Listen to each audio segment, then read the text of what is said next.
Hey YouTube, today I wanted to do a discussion video to give you guys my thoughts and opinions on the controversy that's surrounding Nintendo and their upcoming 3DS game, Tomodachi Life. So the Tomodachi series is pretty well known in Japan. It started off on the Nintendo DS and there's been a few games released over there in that series. But on June 6th, Nintendo is bringing Tomodachi Life over to the West, so all of us Westerners will see what Tomodachi Life is all about. Nintendo is kind of marketing this game as like a life simulation game, and when I think of life simulation game, I totally think of The Sims.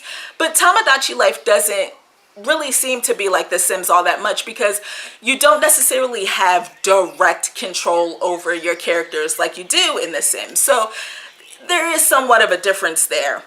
In Tomodachi Life, you play as your me, and you're on this island, and the island is populated with other me's. And the cool thing about that is that those me's that the island's populated with are the me's that are on your friends list. So your friends are in the game along with you. And Nintendo's also going to be putting in special me's, which is pretty cool. The game seems to have a heavy emphasis on building relationships with me's. In order to build relationships, there's dreams. I don't know how the dreams necessarily work, but dreams are in there. You can play mini games with these characters, and you kind of watch and see how things play out. You feed them. I mean, all of these things build relationships with me's, and you know, you could potentially fall in love with the me that's on your island.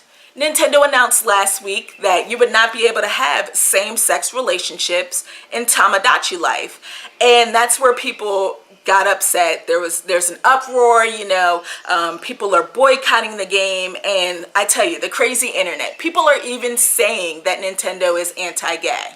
Now, before I give you guys my opinions on this whole situation, I do want to read the press release that Nintendo put out on May 9th regarding the fact that there is not same-sex relationships in Tomodachi Life. So the headline says, "We are committed to fun and entertainment for everyone. We apologize for disappointing many people by failing to include same-sex relationships in Tomodachi Life. Unfortunately, it is not possible for us to change this game's design, and such a significant development change can't be accomplished with a post-ship patch. At Nintendo, dedication has always meant going beyond the games to promote a sense of community and to share a spirit of fun and joy. We are committed to advancing our long-time company values of fun and entertainment for everyone.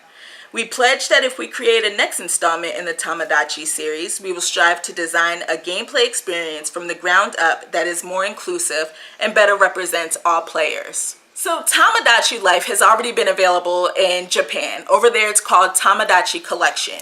And in that Japanese version, you can have same-sex relationships, all right? But the thing is that Nintendo never intended for that to happen. It got past them. If you worked your way around in that game somehow, I'm not quite sure how, you were able to have same-sex relationships. And once that broke, people automatically assumed that Nintendo took it out for us, that it was a bug or a glitch. And I think that's what kind of left a sour taste in people's mouths. For people to say that Nintendo is anti-gay, they're homophobic, they don't believe in equality, I think that's pushing it a little bit. I know that Tomodachi Collection, which is the Japanese version, has some things that are different from Tomodachi Life, the Western version. You know, the Japanese game has a sumo wrestling minigame and the Western version does not. I think there's a football minigame in there instead. And I get that because, you know, they're speaking to their audience. Sumo wrestling is more of a Japanese culture thing. You know, we don't know too much about, you know, sumo wrestling here. So they're speaking to their audience. I get that. And I can understand why people, you know, after seeing that, I can understand why people will be upset about the fact that, hey, you can, you know, switch things up a little bit for the Western release. Why can't you put in same-sex marriage?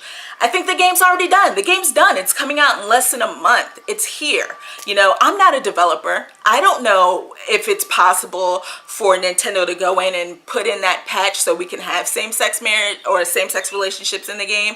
I don't know if that's possible or not. But I think it was admirable for Nintendo in that press release to say, you know, if there is a second game, we'll totally consider, you know, working from the ground up and putting in put things in there that everyone can relate to, you know, to reach out to everyone out there.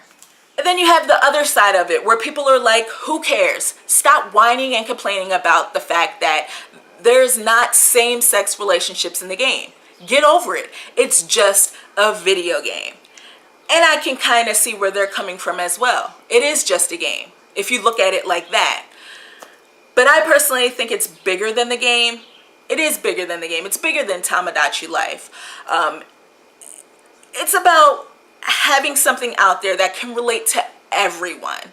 Okay, the video game industry is very cookie cutter. It's very vanilla. You know, there aren't a lot of games with minorities in it. There aren't a lot of games with female protagonists in it. There aren't a lot of games that tackle, you know, your sexuality. There really isn't.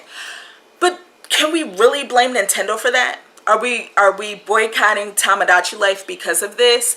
Because that's where I kind of think it's wrong. You know, there aren't any other video game companies, you know, developers out there that are tackling these issues. Okay?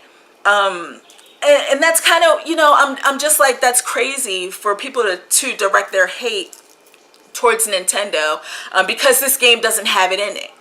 But look at every other game out there. Do you really see gay characters in every other game? You know, for real. I mean, we can't just place the blame on Nintendo. We really can't. It's wrong. You know, there should be games with all types of people in it because that's what this world is. You know, it's not just one type of person. We're all different. And I feel like games should, you know, totally relate to that. In the future, I would love to see how beautiful graphics are in video games. You know, especially by the end of this life cycle with the PS4, the Wii U, the Xbox One. I'm just interested in seeing the steps that they take to make games look awesome, you know, more real life, and how they've evolved. And the same thing can be said about the gameplay, you know, and the narrative in games. But beyond that, I would love to see more different types of people, you know, portrayed in these games. People are so concerned with games looking real life, you know, that looks like it's real, which is awesome. That's great. But does it feel like it's real? I mean, are you always necessarily in situations where every character is straight or every character is white? That's not necessarily the way it goes. And like I said, we're not there yet. We're not there yet. Will we ever get there? I don't know. But that's something I would love to see. So for me personally, I will be buying Tomodachi Life when it's released on June 6th. This is a game that I was interested in from the beginning, you know, before the exclusion or lack of same-sex relationships. But I totally respect people out there that decide that were interested in it to begin with, but then they decided not to get it because it doesn't have same-sex relationships. I understand it and I respect it. But for me personally, regardless of all of the same-sex relationships or not, you know, it just looks like a game that I'm going to have a lot of fun with. It looks wacky and quirky and all types of crazy, and that's what I like to play. So I would love to hear what you guys think about this whole issue. Is Nintendo anti-gay because there isn't same-sex relationships in Tomodachi Life? Please let me know what you think. I'm not judging anyone here. I just want to know what you guys have to say about this whole issue. You know, no one's right or no one's wrong because everyone has their own opinion, and I would love to hear yours. So let me know what you think about same-sex relationships not being included in Tomodachi Life. I'm going to thank all of you guys for watching this video, and I'll check you next time.